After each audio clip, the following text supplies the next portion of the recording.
UPSC ने जिस pattern को लागू किया और उसके जो नतीजे हैं वो इस रूप में जरूरी हैं, क्योंकि जिस तरह से शैलजा जी ने बताया कि आईएएस बनकर परीक्षा पूरी पास करने के बाद जो ऑफिसर्स आते हैं उनमें वो योग्यता नहीं होती है जिसकी जरूरत है, और इसीलिए इस पैटर्न को चेंज किया गया है। तो ऐसे में क्या परेशानी है? इस बात को क्या स्टूडेंट्स समझना नहीं चाहते हैं कि देश की जो सबसे प्रतिष्ठित परीक्षा है उसमें वाकई में ऐसे विद्यार्थियों के पास होने की जरूरत है जो सबसे ज्यादा सक्षम हो, समझदार हो?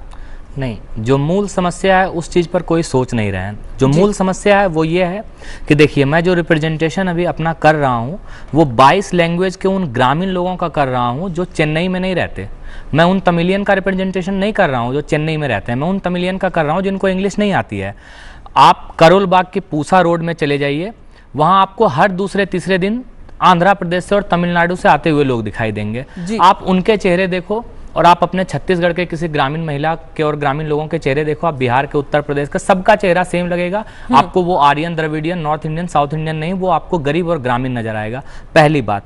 दूसरी बात, ये जो एप्टीट्यूड टेस्ट की बात है, हमारी जो शिक्षा पद्धति है जो मैक्सिमम पॉपुलेशन को कवर करता है उसके ऊपर बेस्ड यह एप्टीट्यूड टेस्ट नहीं है। तीसरी बात, हमारा जो देश है, मैंने कल भी कहा था अर्नब सर के सामने में, बात मैं जोड़ देता हूं तो सर को थोड़ा ज्यादा सहूलियत हो जाएगा बोलने में, कि ये जो आंदोलन हो रहा है ये केवल यूपीएससी के खिलाफ केवल 2010 से हो रहा है।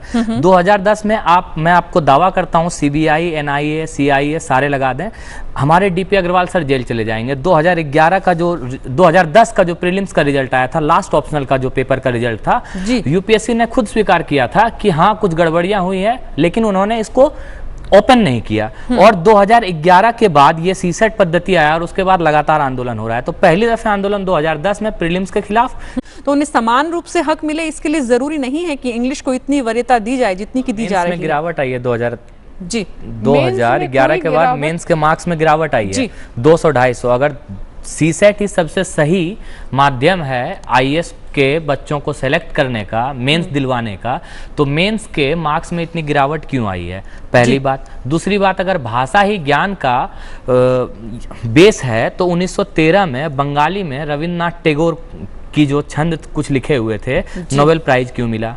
ठीक है, पहला। दूसरा, आप शैलजा मैडम को बताइएगा और इनको आप विजिट भी कराइएगा, केंद्रीय हिंदी संस्थान में कितने लोग भारत पढ़ने के लिए आते हैं।